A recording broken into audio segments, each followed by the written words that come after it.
This is CNN, home of fake news. I think that, if I could give some objective advice to you, I think you guys are getting played, man. I think every time he does this, you guys overreact, and when I say you guys, I mean the media in general. You overreact and you play right into his hands. I mean, ironically, CNN reported on him learning politics from the World Wrestling Federation in 2015, and now you're like, oh my God, he's inciting violence. I don't think any American, most Americans, excuse me, certainly some maybe, but most Americans out there believe that he's inciting violence from a WWF clip. Right. So I think here you are, and I've watched your. Hold on a second. I've watched your segments, and you keep talking about this. There's tons of news out there. Let's talk about real issues. Yeah, we've been told these are official presidential statements. Is the Twitter account of POTUS an official statement or not?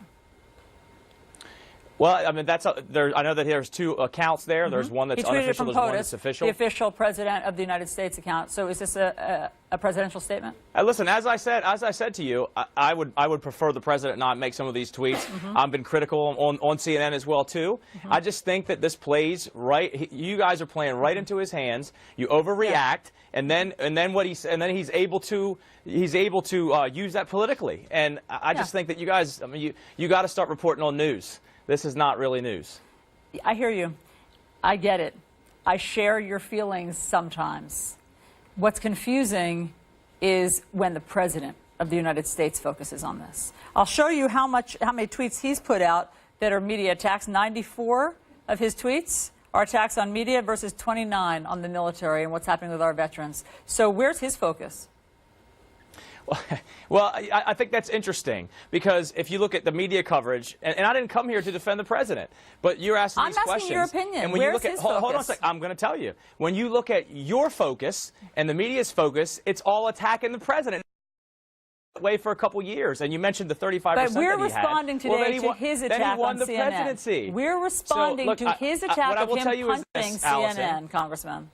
I understand what you're saying. What I will tell you is that I can tell you definitely, without a doubt, there's a lot of focus on the VA. There are a lot of focus on veterans. There's a lot of focus on foreign policy. But you guys should cover that too. And how is that evident? How would we you're falling know that? into a trap. Congressman, by where would we see that? I'm actually just giving you objective advice. You're actually falling into a trap by covering tweets all the time. There's a lot of news out there. There's a lot of focus on health care, a lot of focus on veterans, a lot of focus in the South China Sea. There's a lot of news out there to cover. So why isn't the president talking about that?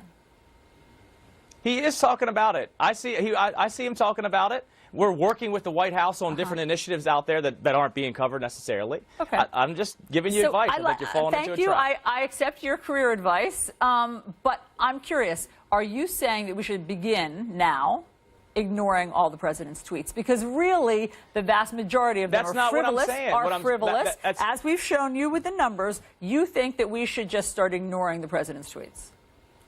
What I'd like for you to do, the next segment you have, is put the numbers up of your negative coverage of the president as well, too.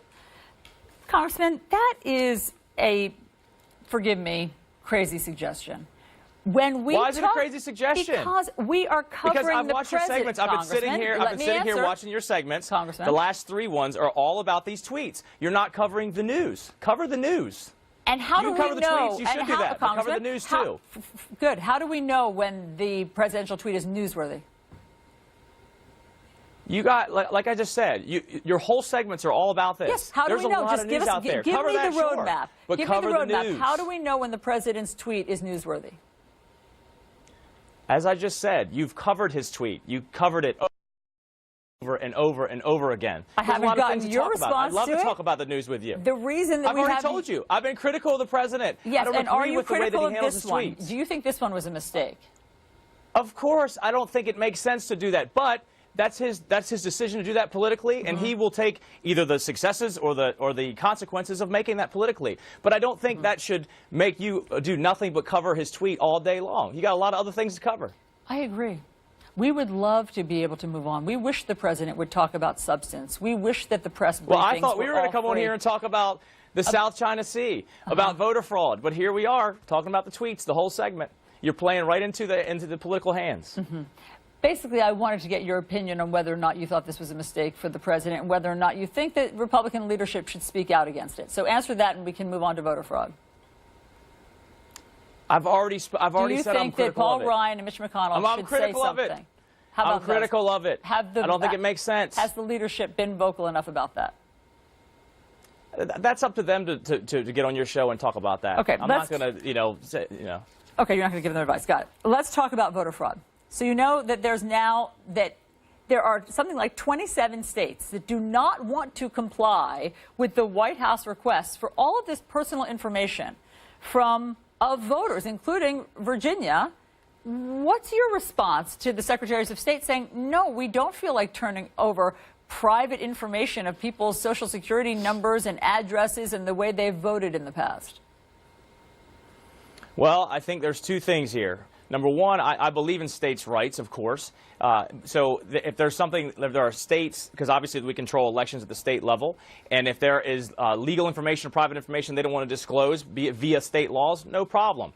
But what I saw, and actually it was in CNN's reporting on what the request was, and the request was public information that is available to anyone if they pay for the voter rolls. Like if I'm a candidate, I can pay for the voter rolls and get it here in Virginia as well too. I don't really see a problem with that because it's public information as long as the commission pays for it.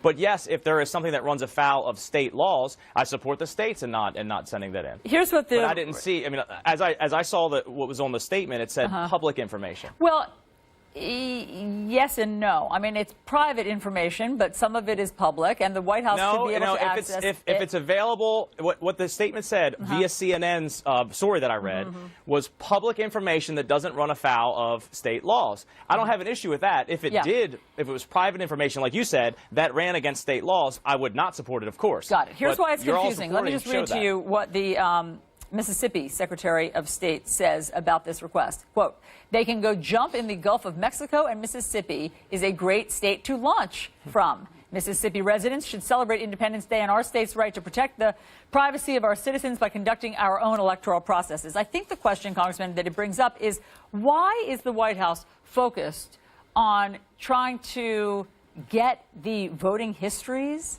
of Americans? What's that about? What could they be compiling this for? Let me again agree with Mississippi in saying that they do have a duty to protect the privacy of their citizens and the integrity of their own elections that states run. Again, via your reporting, not yours personally, but CNN's, it says, from the request was public information that doesn't run against state law. It doesn't run afoul of state law. But to what end? Why does the White? Just so that I'm clear, how does that help cut down on voter fraud? Why does the White House need that? Well, you see that the folks that are on the commission are actually from the state level that I saw, and I don't see a problem with trying to figure out if there was problems. There are a lot of people out there who do believe that there is voter fraud. Right, so but there's not widespread I just don't see a big honest. But you say that, but that's fine. Because of the numbers. What's the I'm just reporting to you the data. You say that, but what's the problem in looking to it? Just like what's the problem in looking to Russian meddling in an election? I don't see a problem with that. I think it's important to do so. Sure. So, I understand. As long as I'm just giving you the facts and the data. As long as the states are able to, you say that, but there's studies that say that's not. But if there is.